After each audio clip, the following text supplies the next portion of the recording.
Hello everyone and welcome to the course on simulating fluid flows using Python. A very warm welcome to everyone who have joined us as a new member, and special thanks to these people who have taken an extra step towards supporting this channel. In the last lectures, we have looked at the various ways in which we can discretize the first gradient or the first derivative using finite differences, and we have also looked at how to write a Python script. In the lecture today, we are going to look at second order derivatives. And the reason is the second order derivatives, they do occur in our governing equation. So recall that in the momentum equations, we have a viscous term that appears as a second derivative. And similarly, in the energy equation, we would have a diffusion of temperature, or for any scalar, that is temperature, concentration, pollutant, and so on. Therever, we have this second order derivative that governs the process. So we would understand how we can write the second order derivative from a central difference perspective and also forward and backward differences. In the second part of this lecture, we would use this idea of second order derivative and we would apply it to a numerical problem. So we would be taking the case of a one-dimensional heat conduction. So now I want to move from the theoretical part to the application part, and this would be our first step towards this. And also I believe that this is also where we would roughly finish off the finite differences, because I believe that this is the fundamental aspect that you would be needing, and on the lecture forwards we would be talking about finite volume methods. So without wasting any further time, let's get started.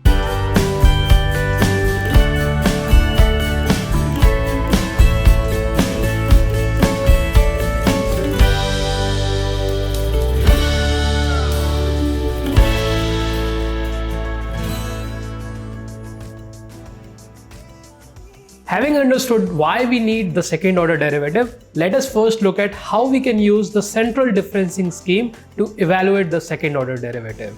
So, recall from the Taylor series expansion that if I have a function f and we know the values of the function at x0, we can approximate the value at x0 plus h using this expansion. And similarly, we can have another expansion about the point x0 minus h. So now our objective from these two equations is to get the second order derivative, or in other words, f double dash or f double prime. So it's very easy to see that if we add these two equations, we can eliminate a few terms such as the first derivative, the third derivative, and all the odd derivatives that we would be occurring in these equations. So after adding, it's easy to see that the second derivative can be obtained in this form, and in the bracket, remember, these are the terms that we are going to truncate, and we are interested in the first term. So the first term here, it has h square appearing in the first term, and therefore this particular scheme would be second order accurate. So the formula on the bottom in green, that's the approximated central differencing version of second order derivative, which is second order accurate. So this is the second derivative and also second order accurate. So remember to differentiate between the order of accuracy and the derivative. So previously we had looked at first derivative with both first and second order accurate schemes, and this is the second derivative with a second order accurate scheme. So now we can also look at the forward differencing. So remember that in forward differencing, we only look for the points that are lying ahead in space from our reference point x0.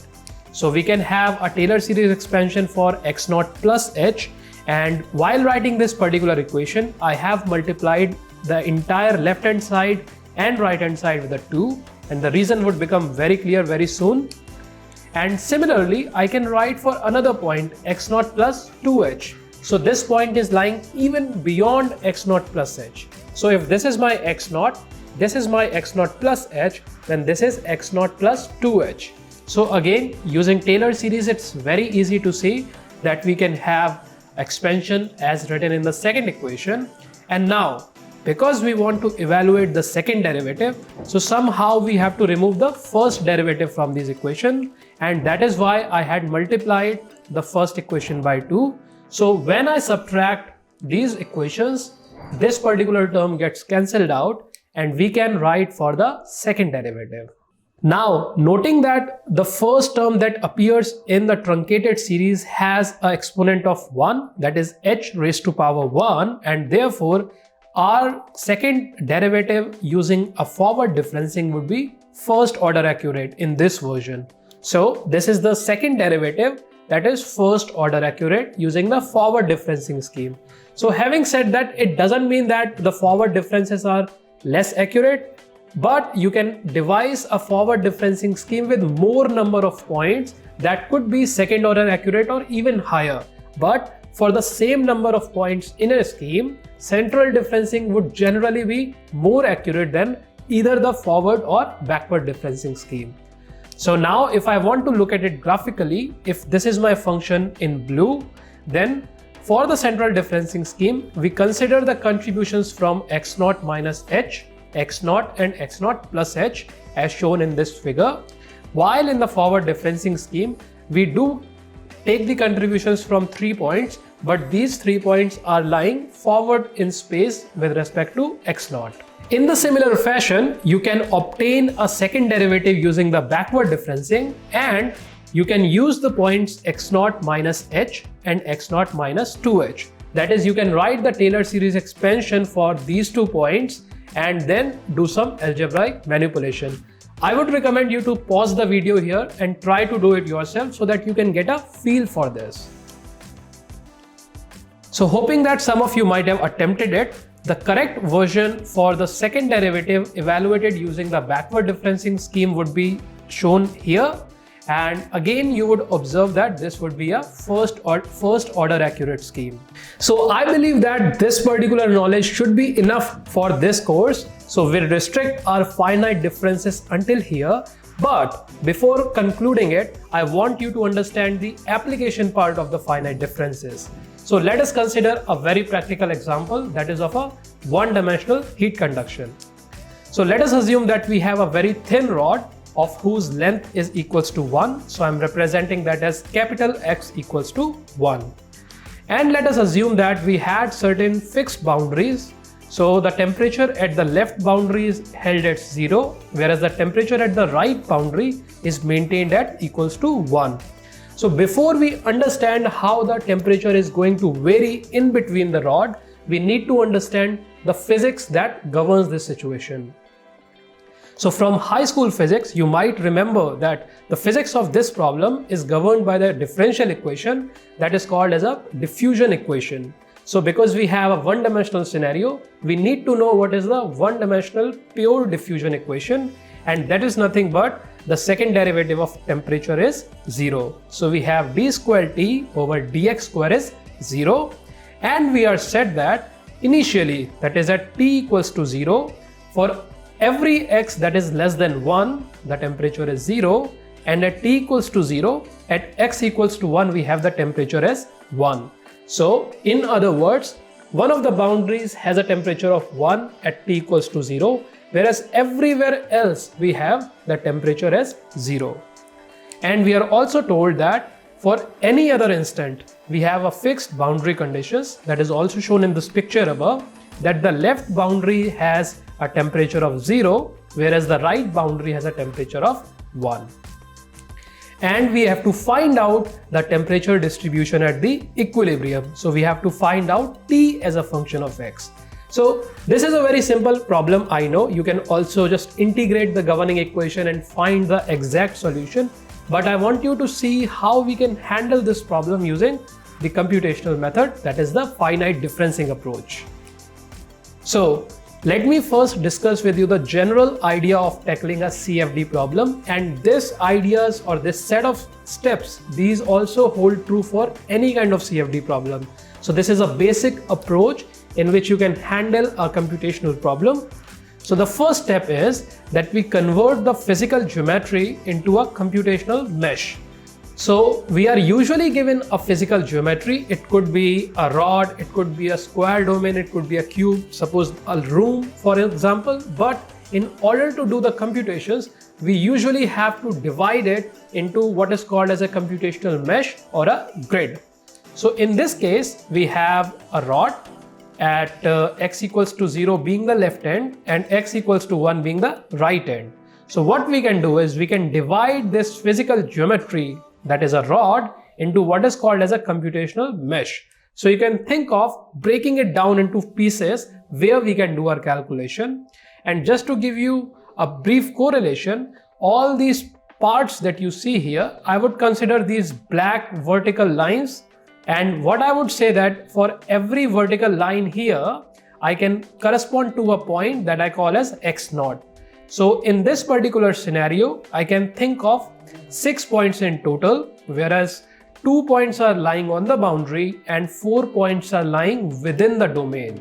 So if I have this as x0, I can also define x0 minus h on the left side and x0 plus h on the right side.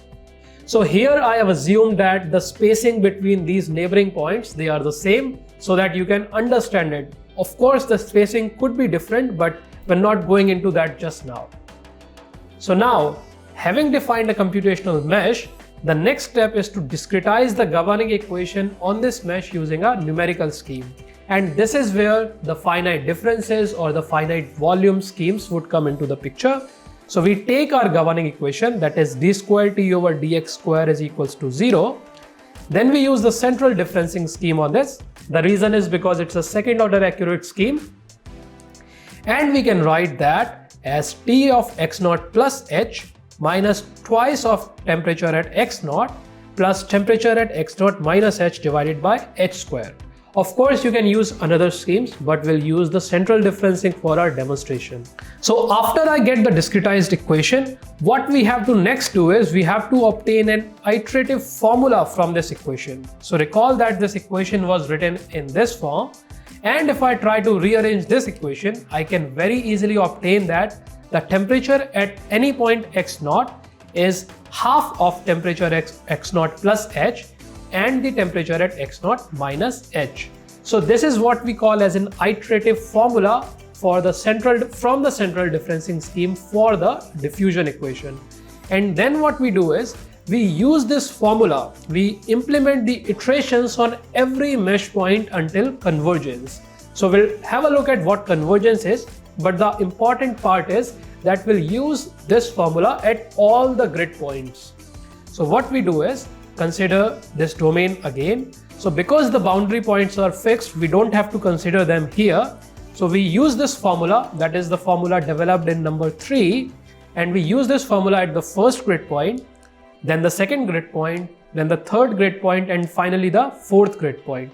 So we'll use this formula in all the grid points until convergence. And what convergence really means is that we'll keep doing this procedure until we get a solution that is not changing anymore. So you'll see that initially there would be very rapid changes in the temperature field, but after some time the temperature would attain a steady state that we're referring as convergent solution.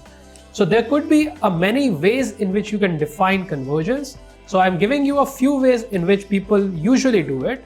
The first way in which we can monitor the convergence is by monitoring a very specific point. So suppose you have a fixed point in your domain of interest. So what you would do is you would monitor the differences in temperature. So because we are doing an iterative process, so what we can do is we can monitor how the temperature is varying with time at this point, or the temperature is varying with the number of time steps or number of iterations. So in that case, we can define a convergence criteria based on a specific point, that is I'm calling it x equals to x0, and until that difference is not smaller than a threshold, which is usually represented by an epsilon, a very small number, then we say that the solution hasn't converged yet. Similarly, the another way in which we can define the convergence criteria, it could be by summing over the entire domain. So what that means is I take over all the points in my domain, do the same temperature old minus temperature new, take the modulus of that because that's very important. We want to monitor the absolute error, and until that number is smaller than a given threshold, we keep on doing the iterations. And finally, another way in which we can monitor the convergence is through this fractional error, which is again very similar to the second type, but here we are dividing by the temperature at the old time step. So there are a lot of ways in which you can do the convergence. You can also take the RMS, so you can take the difference and even square that. That could be another way. So that totally depends on you how you want to implement your convergence criteria. So before we go into the coding part and understand what the code is doing, let me try to give you a hands-on version of what might be going behind the scene. So here, because this problem is very simple, it is very easy to show you what might be going on and how the iterations are actually being carried out. So considering the same problem, we have at initial time the temperature everywhere in the domain is 0 except the right boundary where the temperature is 1. And remember, from point number 3, we obtained this as the iterative formula for temperature at x0. So if I employ this formula or every point that is lying interior in the domain, so at every point that is not lying on the boundary, we can see that in the first time step or after the first iteration, the temperatures would be modified. And the point that is near the boundary, because it would take the influence from the boundary temperature, it would change. So it would go from 0 to 0.5 according to the formula. And when we do it for the second time step, the point that is near to the boundary, that is 0.5, it wouldn't change because the neighbors are still the same. But the point that is next to 0.5, that would now change using the same formula.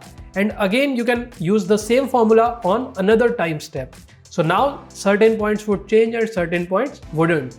So this is what would be going on behind the scene. So the code would try to update the value of temperature at every grid point for every time step.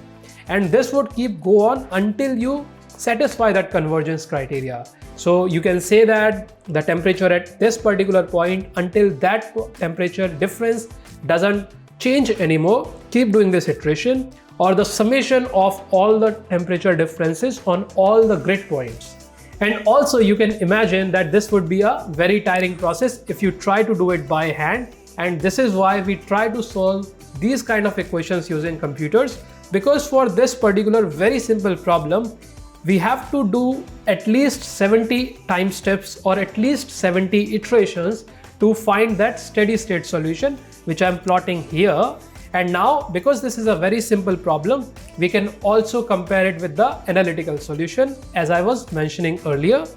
We can integrate this equation twice. That would give me a general equation of this form. And after applying the boundary conditions, I would find the exact solution, which is temperature is equals to x. And that is what the plot also shows, that we have a linear relationship with 0 intercept and 1 slope. So hopefully this would give you certain idea about how we can implement these kind of iterative solutions and how we can use the finite differencing method. But before we wind up this lecture, I want to explain the conventional notation, because it would be very tedious if we write the x0, x0 plus h and so on in these equations, because once we get into the 3D equations, the equations would be very long and this would not be a very intelligent idea. So again, if I consider my physical geometry divided into x0, x0 plus h and x0 minus h, we can write the iterative procedure in this particular way. Then the conventional notation that we use is that for any point that was represented by x0, we call that as I. So we are trying to index that particular x0 point using an index I. So we would talk about indexing a bit later when we would be dealing with codes. But for now, you can think of that we had 6 points. So we had 1, 2, 3, 4, 5, 6. So this is indexing is sort of count for that number of points. So if I am representing this point as x0, I'm trying to find which is that number of point. I'm trying to find what is that count of that point that would take me to this x0. So that count or that index is I, and accordingly the neighbors would have an index of I plus 1 and I minus 1. So a compact way to write the above formula is to replace the temperature at x0 using the temperature at I and temperature at x0 plus h with temperature at I plus 1 and so on. So you can observe that the bottom formula, it's much more smaller and compact in size, but it represents the same behavior or the same nature of the iterative formula that we have developed. And finally, I would conclude this lecture by a discretization exercise that you might want to do at your end. So what I've written on the screen is a one-dimensional convection diffusion equation. So here, u is some velocity, that is usually the horizontal velocity, which we assume to be constant. So u is not a variable, u is a constant, and the temperature here is a variable. So in this particular scenario, we have both the first derivative and the second derivative. So what we can do is we can employ a central differencing scheme for both the derivatives, and I want you to try this out. Take the u as constant, use the central differencing for both the derivatives, and see what you get for t at x0 or t at I. So if you do it right, you would get something of this particular form. So try it out. It's a very good exercise if you're trying to understand the numerical schemes, because if you don't try it out, you wouldn't really understand how various terms are working, and it also helps you in remembering how various derivatives are written in the algebraic form. So try to see if you can work it out. It would be a very good exercise. So in the next lecture, where we would start our discussion now on the finite volume methods. So we are shifting from finite differences to finite volumes. We are going to stick with finite volume throughout this course. So until this part, we had discussed about finite differences, and this would be used in the finite volume methods. So hopefully you would be confident with finite differences by now, and next onwards we would talk about finite volume methods. Stay safe and take care.